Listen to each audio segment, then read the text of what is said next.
Antinatalists take the view that it is not morally acceptable to have kids. One argument they propose is called the asymmetry. The best way to explain it is with the table, so let's just get that out of the way. Here it is. Take some time to look at it. It probably does not make much sense, but we will come back to it later, don't worry. The second primary argument is called the quality of life argument. This suggests that our lives are in fact worse than we believe them to be. The idea is that our lives are in fact so bad that they are not worth starting. Let's take it slow. In this series of videos, I will discuss firstly the asymmetry and then the quality of life argument. David Benatar's book, Better Never to Have Been, has been the primary philosophical text on the topic for many years now, and it is here where the asymmetry was given its greatest boost. Before we discuss antinatalism, we must first get clear on one distinction. That is, between a life worth starting and a life worth continuing. So you're living a perfectly fine life. A triumphant trumpet player, you radically enjoy life's greatest pleasures. You are given suitable accommodation under the care of your family. You may not have the latest gadgets, or the most comfortable bed, or the most extravagant food, but you are far from miserable. You have food, you have TV, you have access to technology, you have Netflix. You have a caring family and good friends. Your life is good. But if you had less access to these, you would have to agree your life would in fact be worse. Carry this on, and at some point you would say your life is not worth starting. For example, we do not believe that we should have kids when we are in our mid-teens, because not only is it more stressful on us, but it will be harmful for the potential child, who might miss out on some opportunities because of it. Carry this on some more though, and you may even argue that life would not be worth continuing. Clearly this is a very low bar, because most of us have an attachment to the world, be it a family member, obligations to friends, society, or even yourself. We have desires to carry on existing. But as grim as it sounds, we can understand the view that removing these benefits, life would be so bad that it may no longer be worth it. Remove the telly, the food, the flourishing, and the future, and all these positive sounding words, and it will be understandable. So this is the model we are working with, that the bar for the life worth starting is different from the life worth continuing. This clarifies the antinatalist position. Just because the antinatalist may suggest that life is not worth starting, does not mean they go so low as to say that life is not worth continuing. Whereas when one already exists, one does have a desire to carry on existence, and not experience pain or death, such a desire does not exist when one clearly does not exist.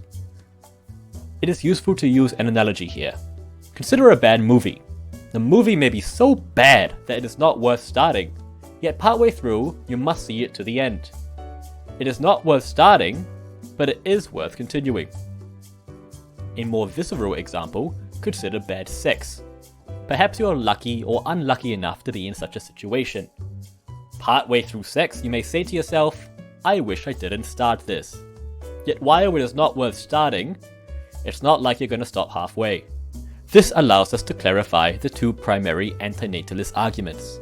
The asymmetry will suggest that the bar for a life worth starting is, spoiler alert, way down there.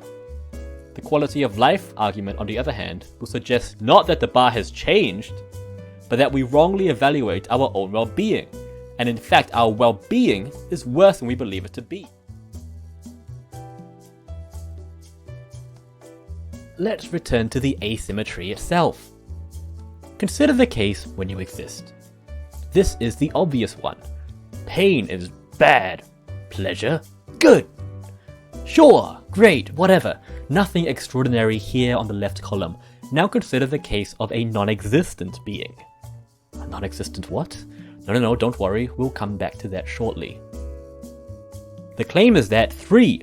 If there is no pain, then that is clearly a good thing even if no one experiences it. And 4. The absence of pleasure is not a bad thing unless there is someone who is being deprived of it.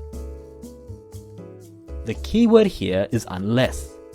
In 3, it is an even if no one experiences it. In 4, it is an unless it is not enjoyed by someone. This is a fundamental part of the asymmetry that people forget about and cannot be discovered from the diagram alone. So, the asymmetry asks us to compare existence with non-existence, that is 1 and 2 with 3 and 4. By doing so, you will have to conclude, or goes the argument, that non-existence is better than existence. Feel free to pause the video and take a while to think about this. It takes a bit of thinking for sure, it is not a super easy topic. So, let's investigate this further. What type of argument is the asymmetry? The asymmetry is an explanatory argument and is used to explain 4 other asymmetries, which I will call the duty, the benefit, the regret, and the Martian asymmetry. The duty asymmetry says that while we have a duty to avoid bringing suffering into existence, there's no duty to bring happy people into being. The benefit asymmetry says that it is an unusual reason to have a child for the benefit of the child, but not strange to cite the child's interests as a basis for avoiding bringing the child into existence. The regret asymmetry says we regret bringing about or failing to bring about people, but only in the first case do we regret it for that person. The last one, the Martian asymmetry, no one mourns for the Martians on Mars that do not exist, but we are sad for the existing people who are suffering.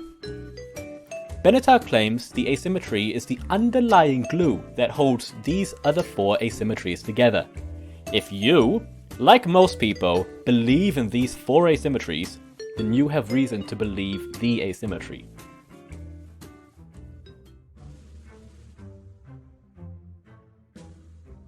So that's the asymmetry. What do we make of it? Well, the immediate objection is that we cannot talk sensibly about someone who does not exist. This is a nonsensical claim. Yet, we talk about non-existent objects all the time. We talk about unicorns, we talk about Harry Potter, we talk about effective libertarian free market policies, yet none of these really exist. The next objection would say that we cannot compare ourselves to someone who does not exist.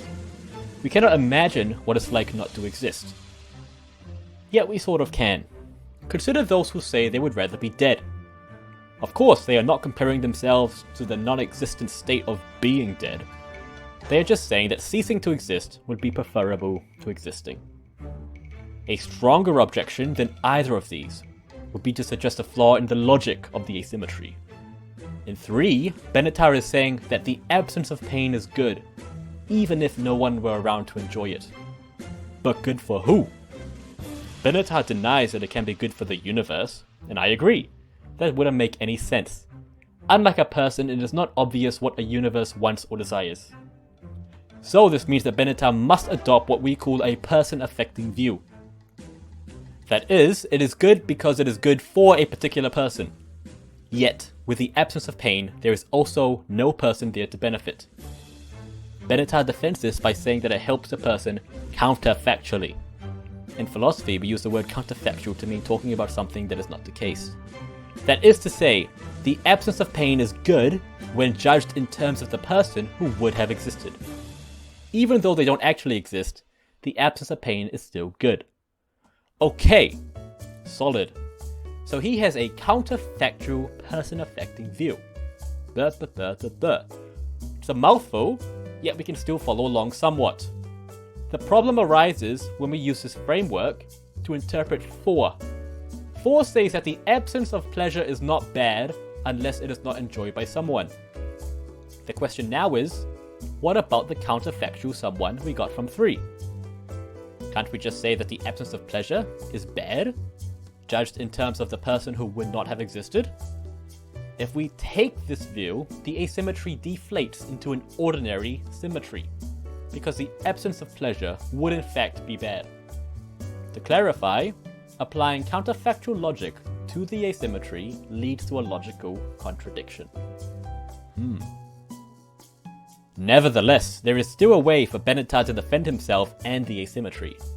Let's remind ourselves again what type of argument the asymmetry is. It is not an argument based on logic, rather its function is explanatory. It explains the existence of the other 4 asymmetries. duty, benefit, regret, and Martian. Think of it like a law of physics. Some dude comes up to you and says F equals ma, and then he shows you F equals ma in action. Why? You say. There is not really any underlying logic to certain laws of physics, and its function is explanatory rather than logical. Similarly, Benatar can claim there's no need to postulate the logical underpinnings of the asymmetry. You just have to consider whether you believe the other 4 asymmetries, and if you do, then you should believe the asymmetry. And taking all of this together, you would have to conclude that non-existence is better than existence, and therefore it is not morally acceptable for the sake of the very child you're bringing about to have children. So that is the asymmetry. What do you think? It's a tricky argument, I have to admit, and while it has its flaws, it's definitely food for thought. In the next video, I will discuss the quality of life argument, and we'll discuss the counterintuitive idea that our lives are in fact much, much worse than we believe them to be. Give a like, add a comment of your thoughts, and subscribe for more philosophy. See you then.